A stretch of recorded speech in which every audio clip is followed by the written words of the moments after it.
Good afternoon, ladies and gentlemen. I'm your meteorologist, Liam Kennedy, and first and foremost, I want to say I hope everybody had an amazing and safe Thanksgiving. I know a lot of you had to change your plans because of COVID this year. You might have to do some outdoor dining or just some different activities than you would normally do. So I want to say I hope everybody had a very safe and great Thanksgiving.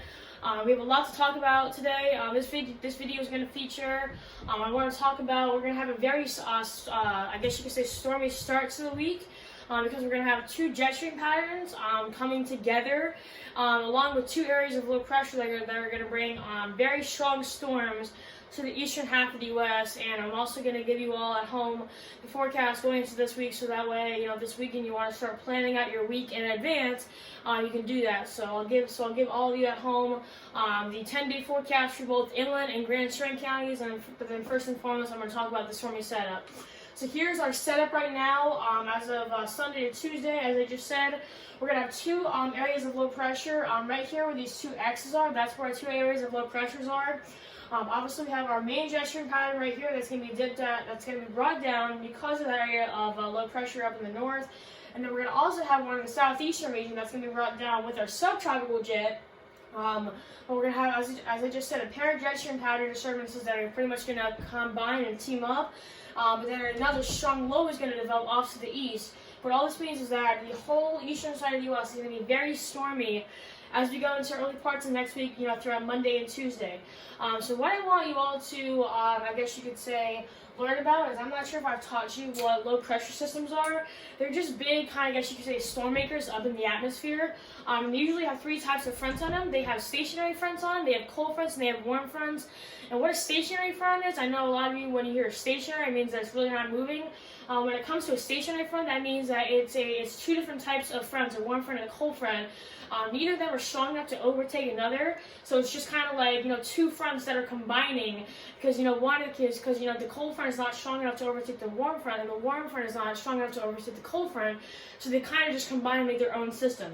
So usually with low pressure systems, obviously you have the big area of circulation. I'll use a different marker because that marker is wearing out on me, unfortunately. It has definitely seen its better days, as we all have sometimes, if you know what I mean. Let me get a different marker, sorry about this. So obviously we have our big area of low pressure that's surrounded, that's always rotating counterclockwise. And then you always have a cold front in the back of it, which is indicated by these blue triangles. And then sometimes not every single low pressure system is going to have a stationary front in it, but if it does, if it is going to have a stationary front, it's going to be kind of on the northeastern side of it, and it's going to have blue triangles and also red domes, because as I just said, it's a warm front and a cold front together.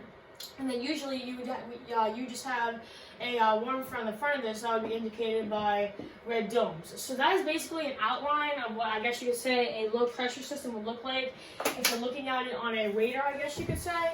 But as I said earlier, all this means is that we're going to have a very stormy part, I guess you could say, to the early parts of next week. Excuse me. So here's the forecast for Sunday night. As I just said, pretty much the whole eastern U.S. except for parts of the northeast are going to be seeing widespread rain showers and thunderstorms all throughout the night. We're going to be seeing a little bit more wintry weather as we get back into the Ohio River Valley and higher elevations up in the Midwestern plains. But we're definitely going to start to see our temperatures drop. Obviously when it comes nighttime, our temperatures will start to drop. But as soon as that cold front also pushes to the east, it will definitely help those temperatures. Now, as we get into Monday, that cold front is starting to take place. That's why we're going to be seeing a little bit more snow than rain. As you guys can all see, it's pretty much just like mixing right here. But then as we go into Monday, it's mainly just snow, and the mix has kind of pushed a little bit more to the east now, because we were just in rain. But now that cold front is starting to approach, and we're getting some more wintry weather. Like in Nashville, we were just getting straight rain, but now we're also getting a mix. Okay. So we're still getting rain along the eastern coast. I highly doubt that we'll get any sort of wintry weather in the Carolinas, especially if you're on the east.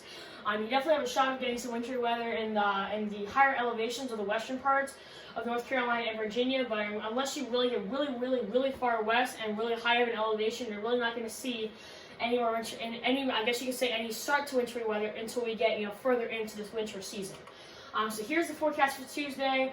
As I said earlier, once that cold front comes through, it's definitely going to bring a lot more snow showers and wintry weather than rainy weather, and that's why within these 3 days we're just seeing rain, because all of this It's just basically rain and wintry weather. Now we're starting to see a little bit more snow on Monday, and then this whole mid-Atlantic region is fully pretty much engulfed in wintry weather.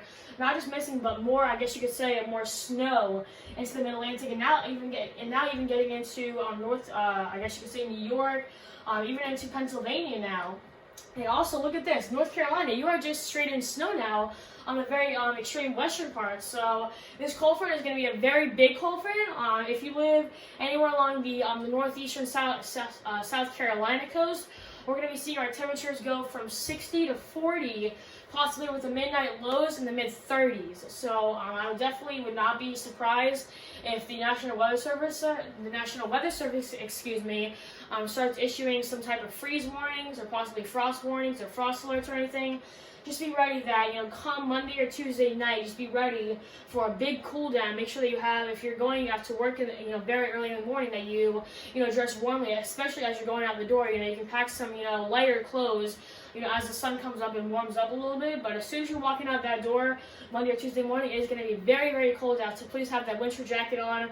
And as we get into the middle part of the day, we might start to see our temperatures warm up just a little bit, maybe 5 to 10 more degrees, but it really won't be getting any higher than that, just because we've got two areas of low pressure. I guess you could say two cold fronts combining into one main disturbance that will form pretty much right at this point, and then it'll just bring temperatures down probably around 20 degrees from where they normally are about this time of year. So we're looking at a big cool down come early parts of next week. So here's your 10-day forecast for the Grand Strand. All of you know we had Thanksgiving Day yesterday. Here's the remainder forecast for the day on the Grand Strand today. We have a 30% chance of showers with a high of 74 and a low of 54. On Saturday and Sunday will be pretty nice days. We're gonna have our highs, as you can see, in the mid to high 60s, with the lows being in the 50s. Now Monday is pretty much gonna be our rainy day.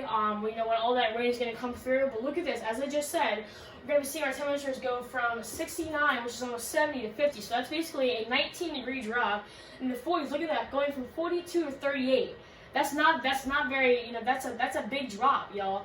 But thankfully, as soon as this cold front, pushes back to the east, we're not looking at any really rainy weather for the whole remainder, for the whole, I guess you could say, the later parts of next week. And basically, that's the exact same thing as the inland counties. The rest of today is going to be a beautiful day, high of 73 and a low 52.